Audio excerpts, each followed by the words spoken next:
Fala, amadinhos, tudo bem? Pessoal, agora nós chegamos aqui em Juízes na história de Sansão, tá? O juiz Sansão. Vocês estão gostando dessa série de juízes, pessoal? Porque esses vídeos têm tido menos views do que vídeos que não tem a ver com a Bíblia. Quando eu falo, por exemplo, do Papa, a melhora da morte, outra coisa.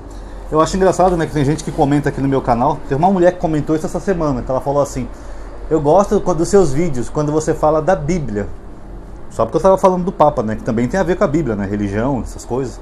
Aí quando eu faço o vídeo da Bíblia, tem menos views. Então é meio complicado ter um canal no YouTube, né, pessoal? Fora as polêmicas que deu no vídeo anterior lá sobre Jefté. Eu já sabia que ia dar esse tipo de polêmica, porque eu conheço a interpretação popular de algumas pessoas. Mas vamos lá.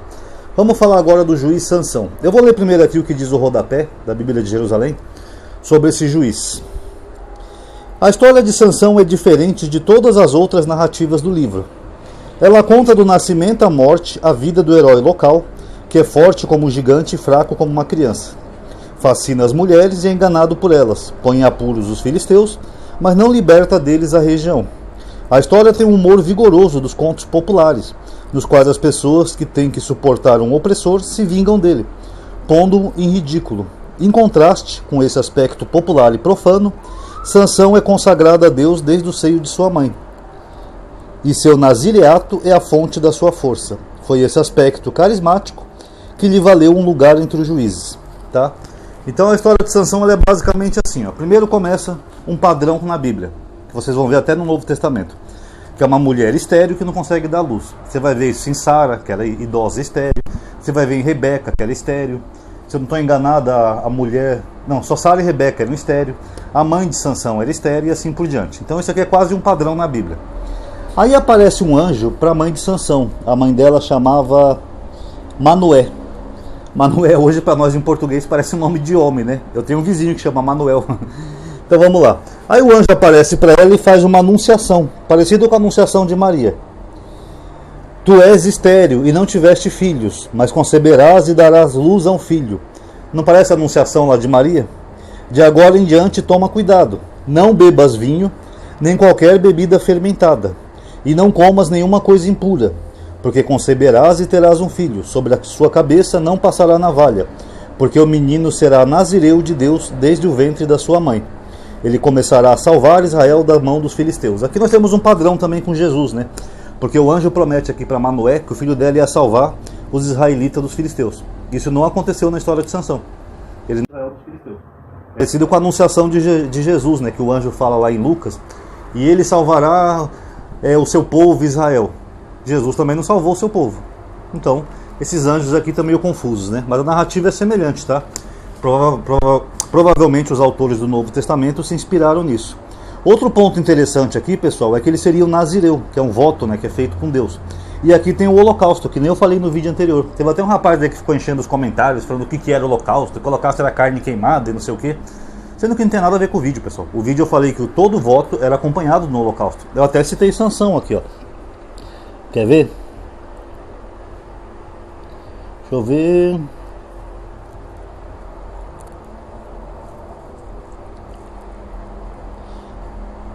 Aqui, ó, no versículo 19.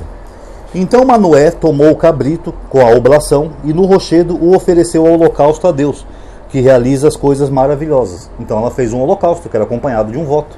Como aqui é um voto de nazireu, né, de nazireato, é acompanhado de um holocausto. Outra coisa interessante aqui é que ela pergunta no versículo 17 qual é o nome dele, né? Ela fala assim, qual é o seu nome para que possamos prestar-te homenagem? Aí o anjo de Deus responde, por que perguntas o meu nome? Ele é maravilhoso. Que esses nomes em hebraico, pessoal, eles são títulos. Então é o mesmo nome que alguns cristãos aplicam a Jesus. Maravilhoso, Deus forte, conselheiro, que na verdade não é de Jesus, né? Ali Isaías está falando de uma profecia de um filho que nasceria naquela época e ele teria esses títulos, Deus forte, maravilhoso, príncipe da paz, etc. Tanto que aqui o próprio anjo também é chamado de maravilhoso. É o nome dele, tá bom? E aí nós temos aqui, pessoal, os absurdos da história de Sansão. Sansão mata um leão, aqui no capítulo 14... olha o que acontece, ó. Versículo 9. Não, versículo 8. Algum tempo depois, aliás, matar um leão com as próprias mãos já é um absurdo, né, pessoal? Só acontece na ficção. Sansão voltou para desposá-la, a esposa dele. Afastou-se do caminho para ver o cadáver do leão e observou na sua carcaça um enxame de abelhas e mel. Bom, pessoal, isso aqui é biologicamente impossível, tá? Abelhas não são atraídas por carcaça, e como é que ia ter mel ali? Então a história não é muito clara. Só se de repente o leão que ele matou estivesse embaixo de uma colmeia de abelha e a colmeia tivesse caído sobre o leão. Mas um corpo que está em decomposição de um animal, ele vai atrair o quê? São urubus, né? São animais que se alimentam da carne podre de um ser vivo, como urubus, alguns vermes, algumas coisas. Agora, estranhamente, Sansão encontra na carcaça dele abelhas e mel.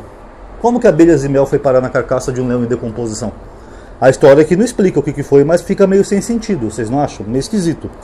E como se não bastasse, ele pega desse mel e ainda oferece para os pais dele. Um mel que ele tirou de um animal morto.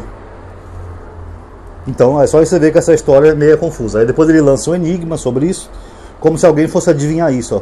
Do que come saiu comida, e do forte saiu doçura. Do que come saiu comida, ele está se referindo ao leão, né, pessoal? Agora, como que vai sair comida de um leão morto? Então, meio confusinha, né, essa história aqui de leão. Aí quando chega aqui no capítulo 15, ele vai incendiar as searas dos filisteus. Olha o que ele faz, ó. Versículo 4. Sansão se foi. Ele capturou 300 raposas. 300. Haja raposa na região, hein? Preparou tochas e, amarrando cauda com cauda de cada duas raposas, prendeu nelas as tochas. Então ele pegou duas raposas, pegou a cauda dessas duas e colocou uma tocha no meio e amarrou. E ele fez isso com 300 raposas. Vamos vendo o absurdo da história. Então acendeu as tochas e soltou as raposas nas searas dos filisteus, e assim pôs fogo não só nos feixes de trigo, como no que estava ainda plantado, e até nas vinhas e oliveiras. Bom, pessoal, isso aqui é completamente absurdo, né? Mesmo se Sansão tivesse feito isso, como é que ele ia direcionar para onde que as raposas iam seguir? Elas podiam voltar para o próprio Israel e incendiar os campos dos israelitas. Então não faz o menor sentido. Segundo, um animal em pânico, ele ia sair correndo, tentar se soltar, qualquer coisa. E também ia matar os animais também, desse jeito, se ele tivesse feito realmente isso. E outra, se você pega um animal como uma raposa e você une eles amarrando cauda com cauda e bota fogo, a tendência natural é que os dois animais vão querer fugir para frente. Então a raposa ia tentar fugir para um lado, a outra raposa ia tentar fugir para o outro lado.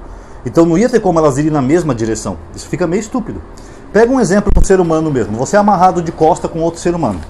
Por exemplo, eu estou aqui, Ronaldo, alguém amarra alguém nas minhas costas. Tem um homem aqui nas minhas costas de costa para mim. Aí alguém bota fogo aqui nas minhas costas, entre as minhas costas e as costas de quem está contra mim. A gente vai sentir o calor, vai arder. Claro, a gente vai tentar fugir. É claro que naturalmente eu vou tentar correr para frente, que eu não ando para trás. E a pessoa que estiver atrás de mim vai tentar correr para frente, que no caso seria minhas costas. Porque essa pessoa também não anda para trás. Então como que é possível uma história dessa, pessoal? Respondem para mim. É absurdo. E aí por fim vem aqui a queixada de jumento, né? Deixa eu ver a parte que diz, ó. Versículo 15. Os filisteus foram atacar o Sansão, tá? Ao ver uma queixada de jumento ainda fresca, apanhou-a e com ela matou 1000 homens. Sansão disse: com uma queixada de jumento eu os esfolei, com uma queixada de jumento abati 1000 homens. Complicado, né, pessoal? Vem um exército praticamente contra ele, um bando de homens querendo matar ele. Ele pega uma queixada de jumento, usa como arma e mata 1000 homens. Isso aqui é absurdo, pessoal. Só para deixar claro, antes de Sansão, tem 3 juízes aqui menores, 2 aliás, deixa eu ver se é 2 ou 3, com a história insignificante, tá? Que é Abezã, Elon e Abidom, tá? Mas cada um só tem 1 ou 2 versículos no máximo, não tem nada de original ou diferente. E a história de Sansão originalmente, que nem eu falei naquele vídeo sobre ele, ela termina aqui, no capítulo 15, ó. Ele fora juiz em Israel durante 20 anos. Pronto, aqui acabou o texto. Esse capítulo 16 aqui é chamado de apêndice. Eu já li para vocês aquele dia, tá? No vídeo sobre Sansão e Dalila. Então essa parte aqui que envolve Dalila, a traição dela, que ela corta os cabelos dele e tudo mais. Isso aqui já no caso já é um apêndice, não era original do livro, porque a história dele acabava aqui, no capítulo 16, aliás. 16, perdão. Então aqui tem esse apêndicezinho aqui, que é aquela história que Dalila manda cortar o cabelo dele, ele é preso no templo. Ele fala que morra eu e meus inimigos e acaba a história de Sansão. Mas é uma história folclórica, pessoal. Não tem como esses absurdos. Um homem que luta com um leão, depois ele pega mel de um leão morto, que já estava em decomposição porque passou alguns dias. Depois ele amarra as raposas lá para atacar os filisteus, que é uma coisa completamente estúpida, absurda.